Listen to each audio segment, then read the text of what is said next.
Hi, it's Anne-Marie from Charmed Life Therapy, back with another update on the whole Baldoni legal case, if it still exists at this point in time. Yeah, it's a bit weird, isn't it? Obviously, like, we're 5 hours ahead of New York here in the UK, but there has been no amended argument in Justin Baldoni's remaining 4 claims against Blake Lively. So we're all sat here wondering, did it happen? Didn't it happen? Because everything was coalescing on the 23rd, wasn't it, yesterday? So that amended complaint was due back. Blake was due to be deposed. There were various other things going on. So it's like, what's going on behind the scenes? Is there a deal being done? Is there a reason that Justin hasn't refiled? Is there some kind of delay that's allowed to happen? Are they allowed to file late? I know when it came to Blake's first amended complaint, I think it was, everybody was watching it like the clock, wasn't it? But I think it got there on the dot of midnight on the day that it was due, that the deadline was. So the fact, and I just checked just now, and there's still no update on Justin's side of things, it does leave us to kind of think, what is going on here? Is he perhaps considering appealing against the judge's decision? Has something happened in that deposition? Has there been talks of some kind of settlement? And in the meantime, you've got Leslie Sloane, who now says, I'd like my expenses, thank you, please, very much. And she's filed, I don't know what you want to call it, a claim for her legal expenses. And basically detailing how, in her opinion, Wayfarer's whole suit was a frivolous law claim, and that it didn't stand a chance because it was protected privilege due to the way Blake had filed her CRD. But I find that very interesting, because I think, well, if the judge hasn't allowed Blake expenses in this suit, why does Leslie believe that she's able to come to have hers? Because they were dismissed under the same terms, basically, really. And it's like, is that, there is a question here. She may genuinely need those attorney fees. Maybe she genuinely cannot afford to have paid out what she paid out. Or is it the narcissist inside that says, no, I'm not vindicated enough here, I need that money back, because I was right all along and it shouldn't have happened?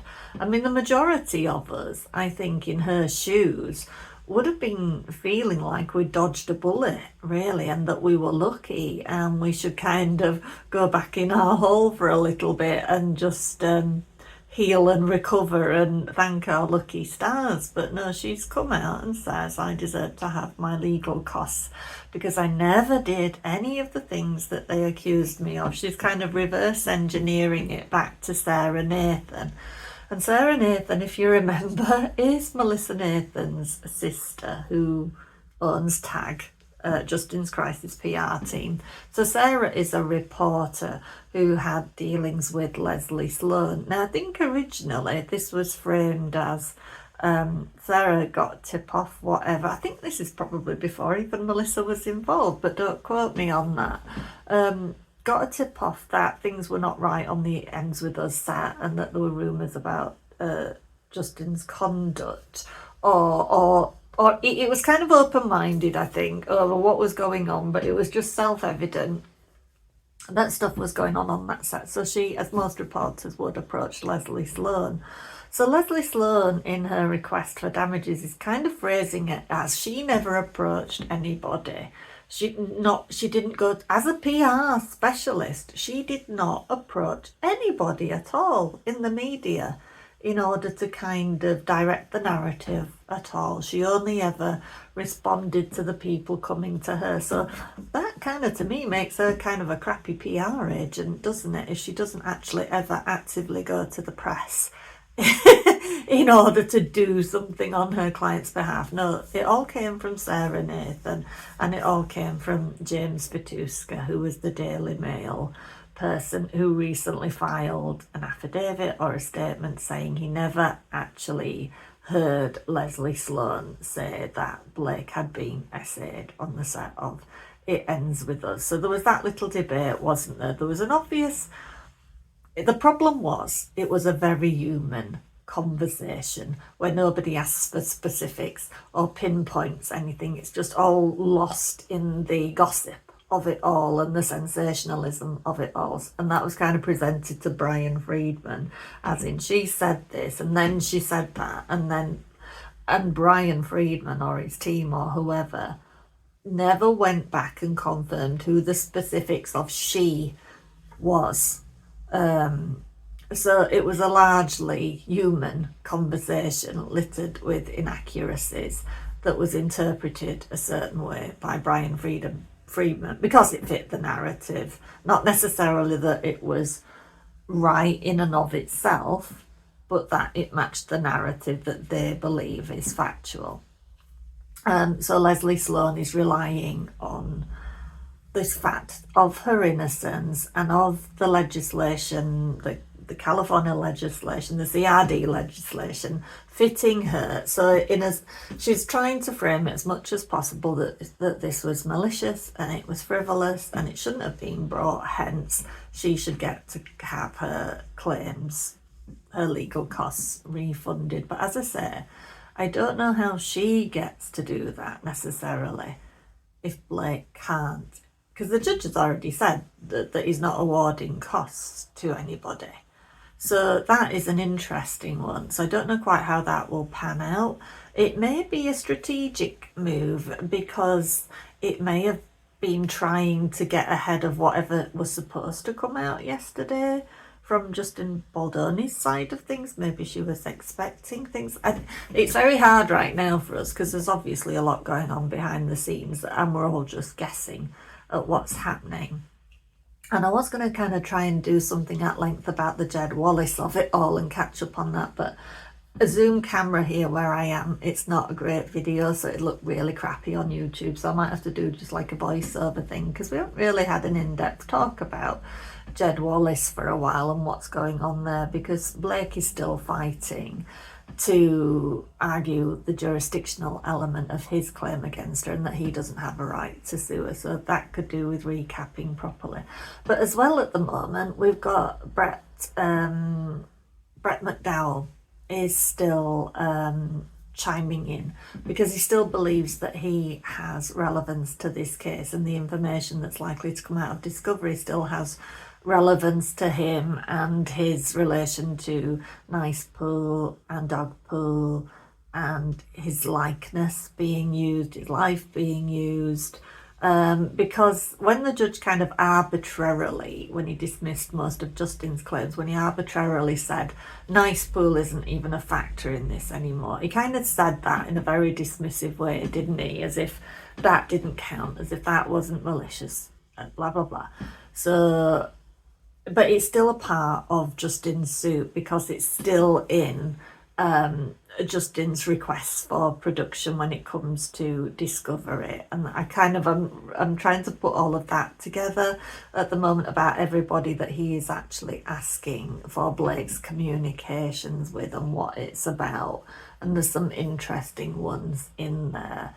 So I kind of will probably do a separate video on that. But yeah, Brett Douglas McDowell is still saying, he's kind of asking the judge to look at it again, because with further information that's come out about what Justin is asking for still as part of the case after that first patch of dismissals, there's new information come out that the whole Nicepool and Dogpool narrative is still very much part in the frame.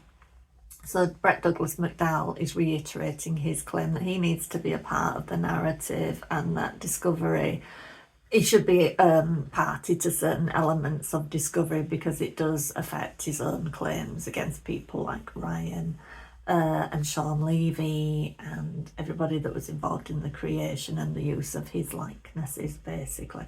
So there's a lot going on behind the scenes, and there may have been all sorts of shenanigans over this deposition that happened yesterday, over what's being brought to bear. It seems very odd if they're not going forward with their remaining claim. Baldoni's not going forward with his remaining 4 claims against Blake unless there's something in it for him in not doing that. And that could be that they are going to appeal that dismissal, because they've still got a little bit of time left to appeal that dismissal. Or, it's kind of in my mind, will they let that go? And there's going to be a whole new lawsuit of a kind, that there'll be a whole new approach. I don't know. I'm starting to wonder if they're going to let this one go by the by and do something entirely different, but that's not coming from any kind of legal knowledge or anything like that. It's just a what's going on here kind of thing. So we're basically just waiting to see what comes out next, to see if we get any kind of clarity on what's happened during the deposition. Why has there been a delay in this amended complaint, or is the amended complaint just not happening? And we're waiting for things like that, like to see whether Brett Douglas McDowell if the judge will be swayed at all, because I do feel like the judge was initially very flippant in his dismissal of the whole Nicepool thing. It was like, I don't want to, he just wasn't interested in anything that seemed vaguely sensationalist, or like it was reaching, or like it was trying to connect dots. But the thing is, often weird things like this that seem completely crazy ideas, that seem like conspiracy theories, it doesn't make them any the less true. And we know people like Ryan Reynolds, like Rob McElhenney, it would seem now, like Sean Levy, they do literally lift huge segments out of people's lives and use them in their own materials. So as crazy as it sounds, and as crazy as it sounds about Orion searched the length and breadth of the world to try and find a dog that mimicked and mocked Brett Douglas McDowell's service dog, Starbuck, it's no less relevant, really, because we know Ryan does these kinds of things. He has a certain joy in mocking, and we know through the creation of Nicepool and his admittance that it has ties to Baldoni, that he's willing to devote whole chunks of his life to writing stuff to go into a movie, to jeopardize the production of a movie, to further his own narrative and his own revenge.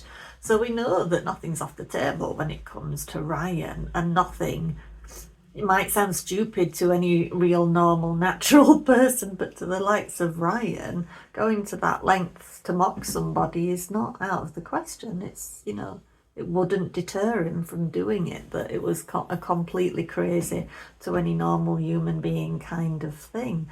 So this is the people we're dealing with. So, the judge kind of might have been wrong in being so flippant and being so dismissive and, treating it as something that was silly and not worthy of a courtroom, and the rest of it doesn't make it any less real. And other than that, what's been going on? We had Kristen Bender that has just come forward and said she's successfully served Matthew, who was it Williamson, the former VP of Jones Works, who seems to be very hard to get hold of.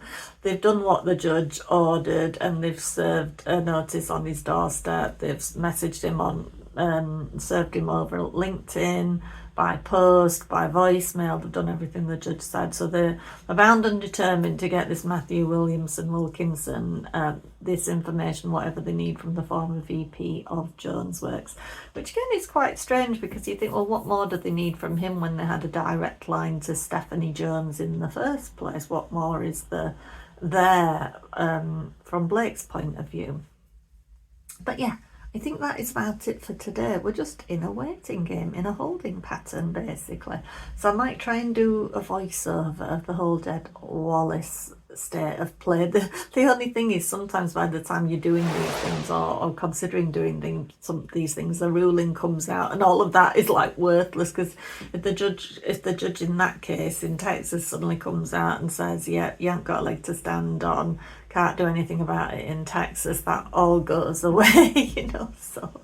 So anyway, I might try and get to that. And I also did want to kind of go over everybody that Justin Baldoni is asking for all communications with in his defence of Blake's accusations of SH and retaliation against him, because there's some interesting ones in there too. Alright, but I will see you later for now. Please do hit that like and subscribe and share if you enjoyed this video, and I will get back to you soon. Enjoy your day.